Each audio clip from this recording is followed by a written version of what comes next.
नमस्कार दोस्तों, मेरे चैनल में फिर से आपका स्वागत है। आई होप आप स्वस्थ होंगे, मस्त होंगे, हैप्पी एंड हेल्दी होंगे।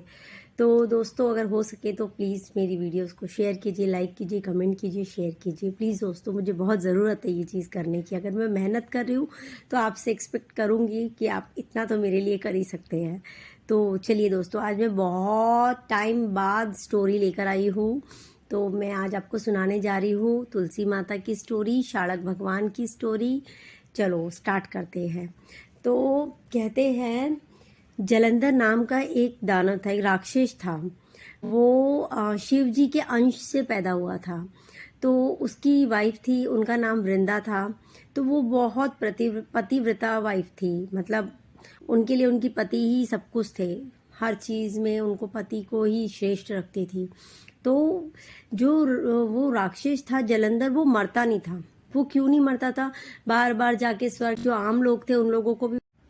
दोस्तों, एक जलंधर नाम का राक्षस था जो शिव जी के अंश से पैदा हुआ था और वो समुद्र भगवान को अपना पिता मानता था। तो आप लोग को याद होगा कि समुद्र मंथन हुआ था, तो समुद्र में से 14 रत्न निकले थे। वो रत्न इंद्र भगवान की नगरी में रखे हुए थे। तो वो बार बार स्वर्ग लोक में जा जाके उन्हें परेशान करता था, और जब वो उन्हें परेशान करने जाता था, उन रत्नों को छीनना चाहता था वो। फिर वही टाइम पे वहाँ माँ पार्वती को उसने देख लिया। तो माँ पार्वती पे वो कुदृष्टि डालने लगा। तो अब कौन भगवान बर्दाश्त करेंगे किसी की पत्नी पे अगर कुदृष्टि डालेगा? तो सब भगवानों ने सोचा था कि अब इसका अंत निकट निकट है। अब तो इसको मारना ही पड़ेगा, इसका वध करना ही पड़ेगा, क्योंकि ये तो बेमतलब पीछे पड़ गया है।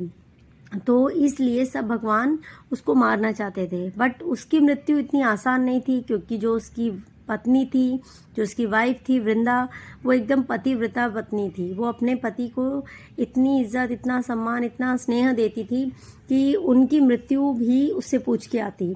तो उसका पतिव्रता धर्म तो नष्ट करना ही पड़ेगा, तभी जाके जलंधर मरेगा।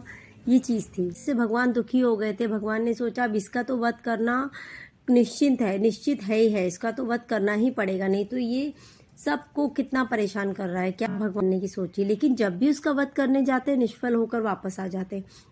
भगवान सोचने लगे, आखिर भाई हम भगवान होके इसको नहीं मार पा रहे, तो ऐसा इसने कौन सा एक अमर पट्टा डाल रखा जिसकी वजह से ये मर नहीं रहा। तब फिर भगवान जी ने बताया उनको कि इसकी जो वाइफ है वृंदा, उसका पतिव्रता धर्म इतना निष्फल है, इतना मतलब इतना कठिन व्रत है उसका, कि उसके पति को मारना बहुत मुश्किल है। हाँ, अगर उसका पतिव्रता धर्म हम लोग खराब कर दे, तुम ही कर सकते हो कृष्ण मुरारी, ये काम तो तुम ही कर सकते हो। तो बोले ठीक है, अगर तुम ये कर देते हो, उसका पतिव्रता धर्म खराब कर देते हो, तो पक्का जलंधर को मारना आसान हो जाएगा।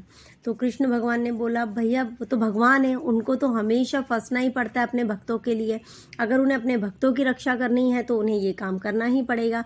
वो गए वृंदा के पास, उन्होंने उनका धर्म खराब किया। तो वो गुस्सा हो गई।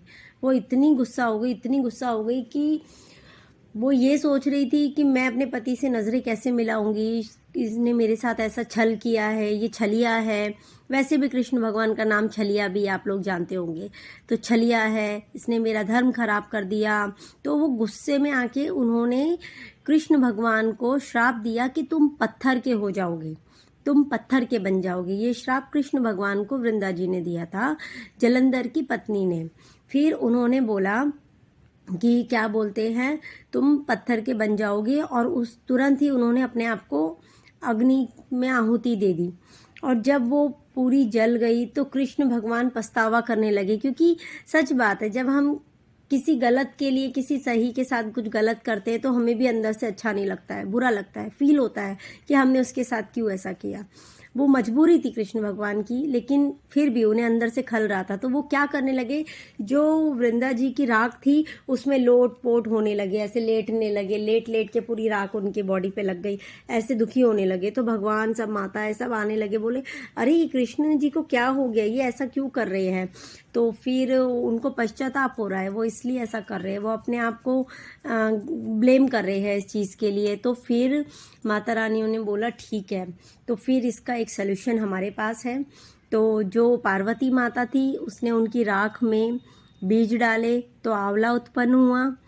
फिर सरस्वती माता थी, उन्होंने तुलसी डाली, हाँ सॉरी बीज डाले तो उनसे तुलसी बनी वृंदा जी की राख से ही।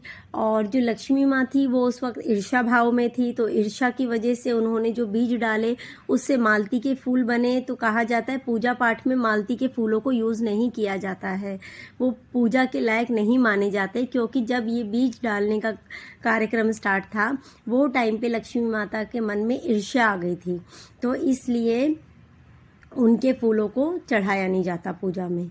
तो जब लक्ष्मी माँ उत्पन्न हुई तो फिर गदगी करके कोई नदी है, गदगी है, हाँ गदगी है, बिहार में वो नदी बहती है।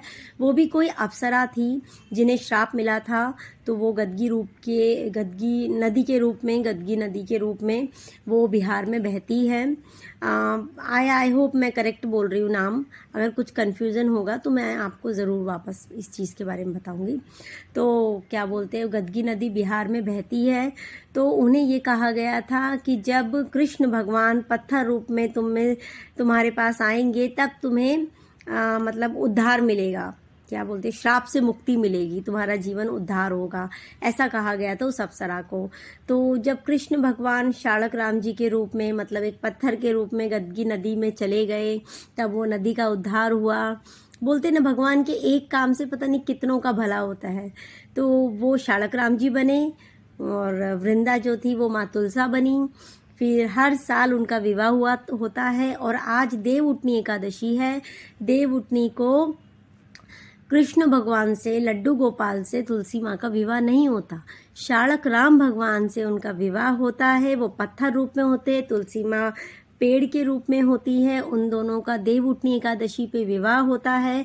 और कहा जाता है जो तुलसी विवाह में जितना दान करते हैं आज के दिन, उतना ही उनकी लाइफ में काफ़ी चीज़ें अच्छी होती है, भगवान का आशीर्वाद मिलता है।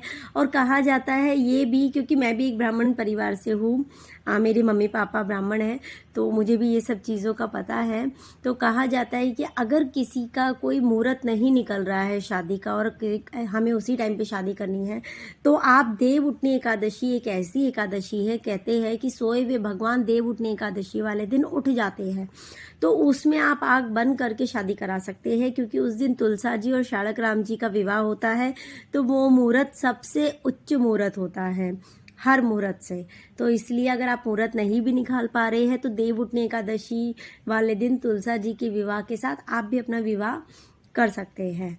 तो ये आज की कथा थी तुलसी माँ की, शालक राम भगवान की। आज देव उठनी एकादशी, आप सबको देव उठनी एकादशी की हार्दिक शुभकामना है। माँ तुलसी आपके ऊपर, शालक राम भगवान आपके ऊपर कृपा बनाए रखे।